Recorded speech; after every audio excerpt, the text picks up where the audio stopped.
Welcome back to एंडएसएफएक्स। आज की video में मैं आपको बताने वाला हूँ गोल्ड का वीकली एनालिसिस। ये आने वाले हफ्ते में गोल्ड कैसे मूव करने वाला है। तो without wasting any time, let's start the video guys.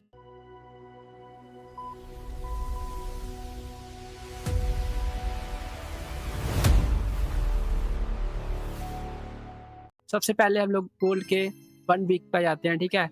एक हफ्ते में गोल्ड कैसे मूव कर रहा है ये देखते हैं। यहाँ पे हमें देखने को मिल रहा है गोल्ड काफी टाइम से एक सेलिंग मूवमेंट में था, लेकिन अब उसने क्या किया, अब वो थोड़ा बुलिश होने लग पड़ा है। जो पिछले हफ्ता गया हमारा, उसमें गोल्ड ने काफी अच्छी हमें बाइंग दिखाई है, ठीक है। देन उसके बाद अगर हम 1 डे पे देखें, तो यहाँ पे एक ट्रेंड लाइन चल रही थी गोल्ड की। गोल्ड ने उस ट्रेंड लाइन का ब्रेकआउट किया यहाँ पे, और अभी वो बाइंग की मूवमेंट में है, यानी कि 1 डे पे हमारा गोल्ड है वो बाय साइड पे है। अगर हम 4 आवर पे स्ट्रक्चर देखें गोल्ड का, तो गोल्ड एक सेलिंग में था काफ़ी टाइम से। वो सेलिंग चल रहा है, यहाँ पे रेंज कर रहा था काफ़ी टाइम से, लेकिन अब क्या हुआ, अब गोल्ड में बुलिश मोमेंटम आया और गोल्ड अपसाइड जाने के लिए तैयार है। तो बहुत ज़्यादा चांसेस है गोल्ड इस लेवल को भी अपने ब्रेक कर देगा आने वाले हफ्ते में। हमें मंडे या ट्यूसडे को ये चीज़ देखने को मिल जाएगी गोल्ड में। देन उसके बाद एक स्ट्रॉन्ग रैली हमें देखने को मिल सकती है गोल्ड में। अभी अगर हम देखें अपनी कोई पोजीशन देखें गोल्ड में, गोल्ड को चाहिए कि पहले वो इस लेवल पे आए, थोड़ा सा रिट्रेसमेंट दिखाए यहाँ पे आके, देन यहाँ से एक स्ट्रॉन्ग बाइंग लेकर जाए अप साइड की तरफ। तो गोल्ड जैसा बाइंग लेके जाएगा तो हम उस टाइम पे हम लोग गोल्ड में एक बाय का ट्रेड प्लेस करेंगे। अब अगर हम गोल्ड को 1 आवर पे देखें, तो 1 आवर पे गोल्ड ने यहाँ पे एक सपोर्ट क्रिएट किया था अपना नीचे के लेवल पे। यहीं से वो एक अच्छी स्ट्रॉन्ग बाइंग लेकर अपसाइड की तरफ मूव कर रहा था। फ्राइडे से वो यहीं से मूव कर रहा था, लेकिन यहाँ पे ऊपर उसको एक रेजिस्टेंट था 1 आवर का, 4372 के लेवल से उसने रिजेक्शन ली,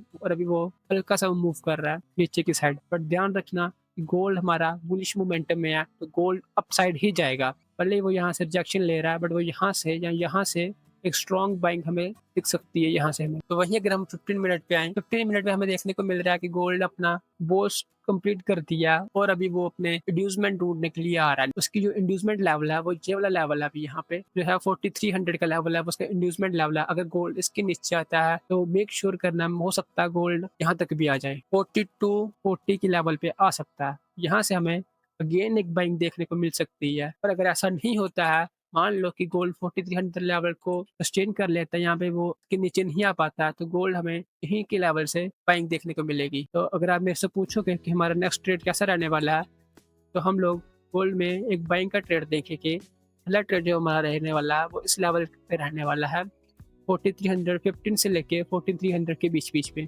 यहाँ पे जब हमें इन्फॉर्मेशन मिलेगी गोल्ड की बाइंग किस तरफ, तो हम लोग वहाँ पे अपना ट्रेड प्लेस करेंगे और नीचे के एसएल रखेंगे, 4300 के नीचे के एसएल रखेंगे, और जो अपना टारगेट है 4371 के आसपास रहेगा। तो यानी कि हमें एक अच्छा रिस्क रेशियो रिवार्ड मिल जाएगा अगर हम ये ट्रेड हमें मिला गोल्ड का।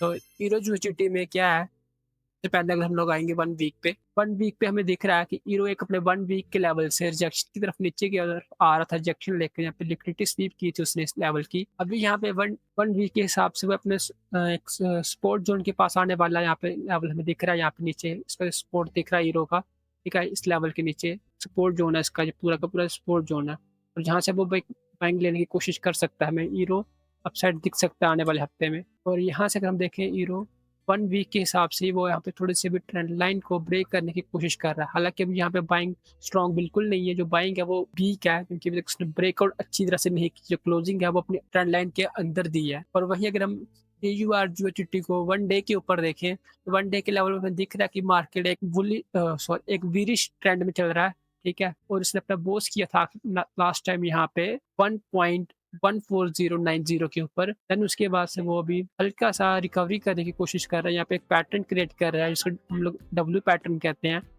ठीक है। बट यहाँ पे इसका इंड्यूसमेंट लेवल है वो 1.16220 के ऊपर है। हो सकता है कि हो सकता है ईरो अपना इस लेवल को लिक्विडिटी स्वीप करे, देन फिर से नीचे फॉल कर जाए। अगर ऐसा नहीं हुआ तो गोल्ड अपना EUR वो यहाँ पे 1.1785 के लेवल पे हमें देखने को मिल सकता है। तो यानी कि आने वाले हफ्ते के लिए, अभी के लिए हमें EUR में थोड़ा सा ध्यान रखना पड़ेगा हमें, EUR क्या करने वाला है। और वही अगर हम उसको 4 आवर पे देखें, तो 4 आवर की एक ट्रेंड लाइन थी, उसको उसने काफ़ी स्ट्रांगली ब्रेक किया था। देन उसके बाद एक और ट्रेंड लाइन को उसने जो काफ़ी टाइम से चलते आ रही थी, उसको भी उसने ब्रेक किया काफ़ी स्ट्रांगली, और यहाँ से फिर वो बुलिश मोमेंटम में आ गया। उसने एक अच्छा स्ट्रक्चर क्रिएट किया था, यहाँ से ब्रेकआउट किया था, देन रिटेस्ट किया इस लेवल को, देन यहाँ से उसने एक अच्छी स्ट्रॉन्ग बाइंग लेकर अपसाइड की तरफ मूव करना स्टार्ट किया।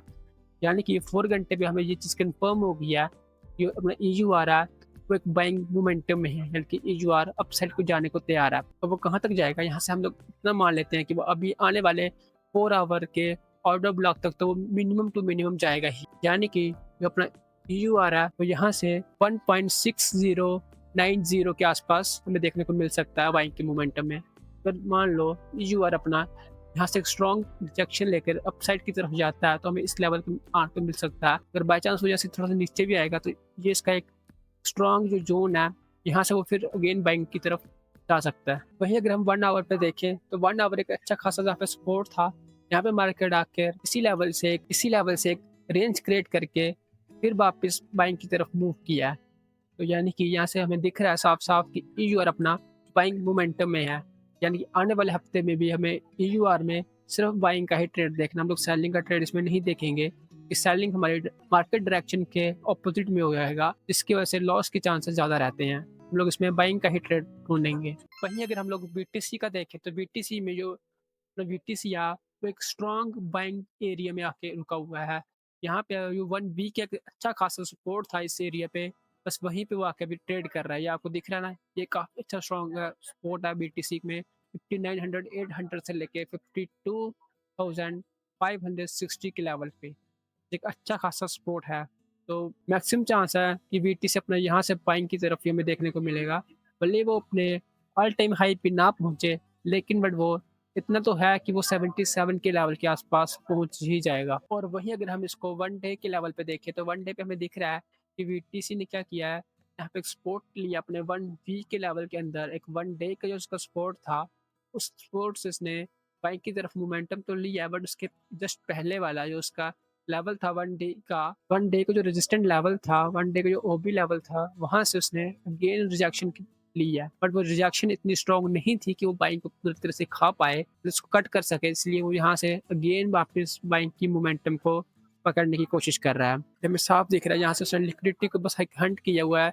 जो ट्रेंड लाइन की लिक्विडिटी क्रिएट हो रही थी 1 डे पे, उस लिक्विडिटी को उसने यहाँ से हंट किया हुआ है और अब वो फिर से बाइंग की तरफ जाने को तैयार है। तो हो सकता है कि बहुत ही जल्दी हमें बीटीसी या इस लेवल पे हमें देखने को मिल जाए, बल्कि 70 के लेवल के आसपास हमें देखने को मिल जाएगा। तो अगर वही हम 4 आवर पे देखें तो बीटीसी अभी भी बुलिश है। उसने जस्ट एक पहले 4 आवर की ट्रेंड लाइन को ब्रेक किया हुआ, अब वो अपसाइड के मोमेंटम के साथ चल रहा है। तो आने वाले हफ्ते में आराम से हमें जो बीटीसी अपना 66 के लेवल 4 आवर के हिसाब से 66 के लेवल को ब्रेक करता तो हमें नजर आ सकता है। यानी कि बस वही है कि बीटीसी भी यहाँ से बुलिश ही है। तो आने वाले हफ्ते में बीटीसी में भी हम लोग बाइंग का ही ट्रेड देखेंगे। तो अगर अब हम लोग बात करें आने वाले हफ्ते की न्यूज़ की, कौन सी ऐसी जो मेजर न्यूज़ है वो आने वाले हफ्ते में हमें देखने को मिल सकती है। ट्यूसडे में एचयूडी की न्यूज़ आने वाली है, उसका आरबी की रेट स्टेटमेंट आने वाली है। तो हम लोग एचयूडी की पेयर में इतना ट्रेड नहीं करते हैं, तो इसको हम लोग अवॉइड ही कर सकते हैं। सुबह 10 बजे आने वाली है। देन उसके बाद वेडनेसडे को अपनी एक न्यूज़ रहने वाली है, सीपीआई न्यूज़, जो मेजर न्यूज़ रहेगी अपनी। जो सीपीआई का डाटा रहता है, ठीक है, एक सीपीआई की न्यूज़ आएगी शाम को 6 बजे वेडनेसडे को 12 अगस्त को। एक अच्छी न्यूज़ रहेगी, इस न्यूज़ पे हम लोग जरूर देखेंगे कोई ट्रेड। और देन उसके बाद 13 अगस्त को भी 4 पीपीआई की न्यूज़ रहेगी। ये इतनी मेजर न्यूज़ नहीं रहती है, बट रेड फोल्डर में है तो मेजर इसको मान सकते हैं। हल्की हल्की मूवमेंट इसमें भी आएगी, 6 बजे न्यूज़ है। देन उसके बाद फ्राइडे को भी कोई खास न्यूज़ नहीं है। तो यानी कि आने वाले हफ्ते में सिर्फ हमारी 2 ही न्यूज़ है जो यूएसडी को हिट करेगी। वो एक सीपीआई की न्यूज़ रहने वाली है, देन उसके बाद एक पीपीआई की न्यूज़ रहने वाली है। तो बस ये था पूरा एनालिसिस आने वाले हफ्ते के लिए। मेक श्योर करो आप लोग वीडियो को लाइक करो और इस वीडियो को शेयर करो बाकी सब दोस्तों के साथ भी। मुझे उम्मीद है आप लोगों को वीडियो अच्छी लगी होगी। तो अभी के लिए बाय बाय।